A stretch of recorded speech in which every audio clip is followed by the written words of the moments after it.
आज हम chapter number 1 वास्तविक संख्याएं एक्सरसाइज 1.2 क्वेश्चन नंबर 3 सॉल्व करेंगे।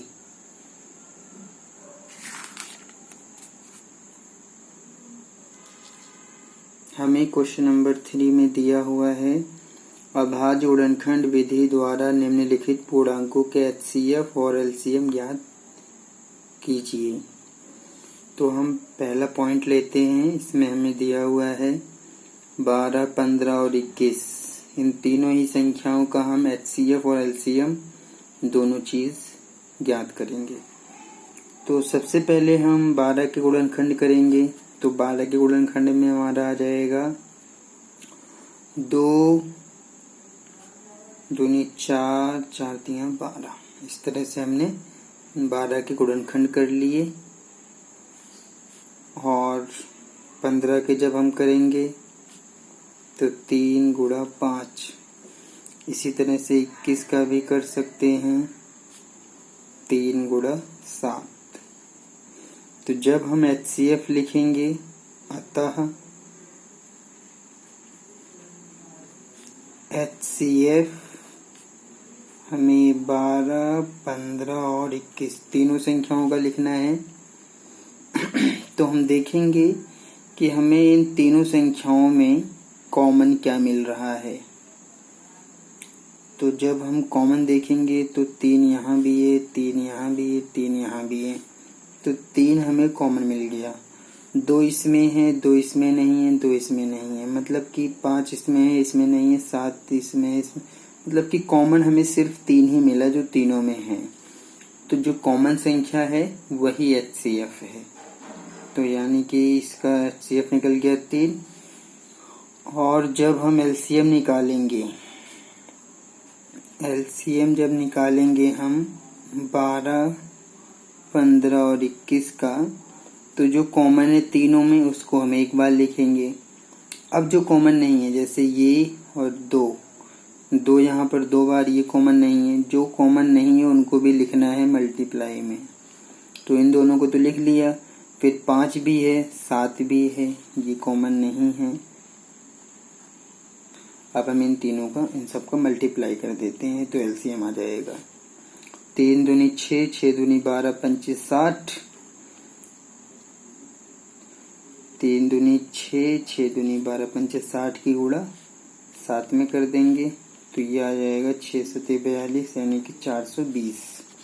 ये इसका एलसीएम निकल गया। अब हम दूसरा पॉइंट लेते हैं। दूसरे पॉइंट में दिया हुआ है हमें 17, 23 और 29। तो जब हम 17 को लेंगे, 17 के हम गुणनखंड करेंगे तो हम लिख सकते हैं 1 गुणा 17। 23 को लिख सकते हैं 1 गुणा 23। 29 को लिख सकते हैं 1 गुणा 29। तो जब एचसीएफ लिखेंगे 17, 23, 29 इन तीनों का जब एचसीएफ लिखेंगे तो हमें कॉमन जो है तीनों में 1 मिलेगा। तो 1 यहाँ पर एचसीएफ आ जाएगा। और जब हम एलसीएम लिखने जाएंगे, इन तीनों ही संख्याओं का जब हम एलसीएम लिखेंगे तो तीनों का हमें मल्टीप्लाई, कहने का मतलब जो कॉमन है, जैसे एक कॉमन है तो उसको एक बार लिख दो। अब जैसे 17, 23, 29 ये कॉमन नहीं है तो इनको भी हमें लिखना पड़ेगा।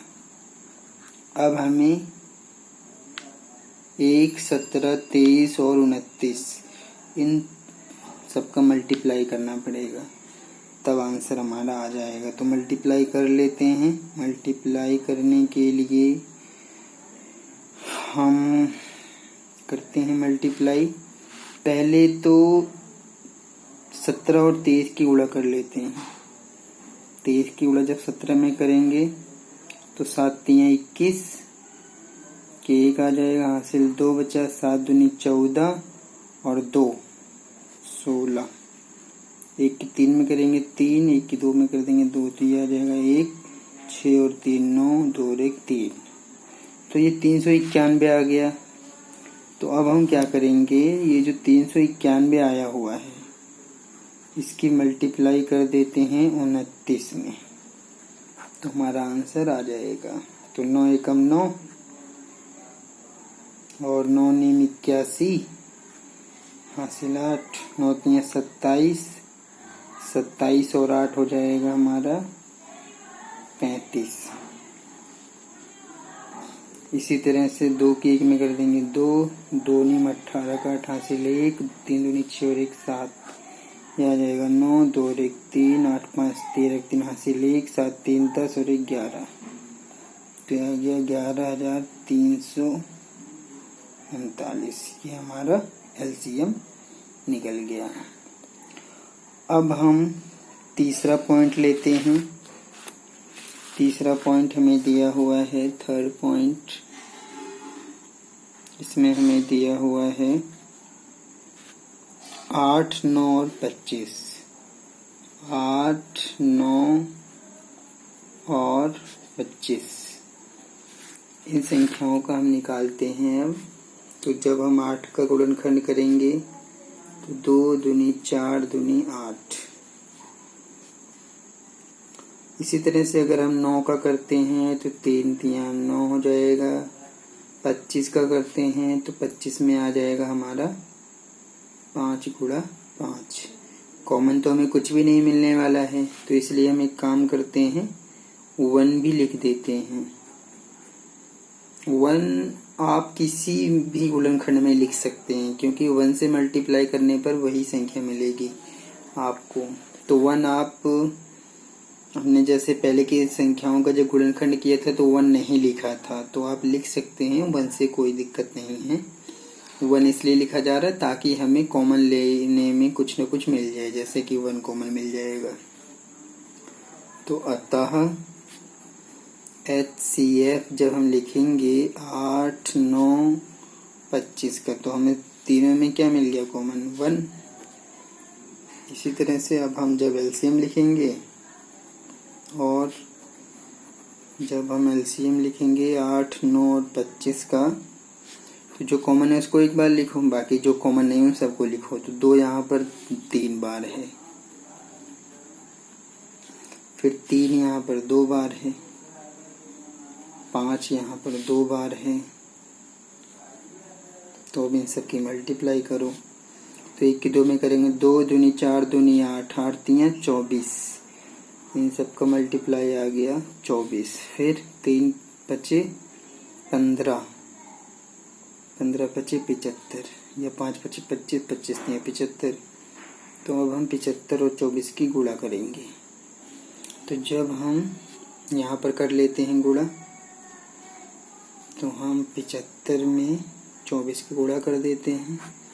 तो 4 पंचे 20 की 0 हासिल 2, 4 सत्ते 28 और 2 30, 2 पंचे 10 की 0 हासिल 1, 2 सत्ते 14 और 1 15, 0 0। तो ये आ जाएगा 1800।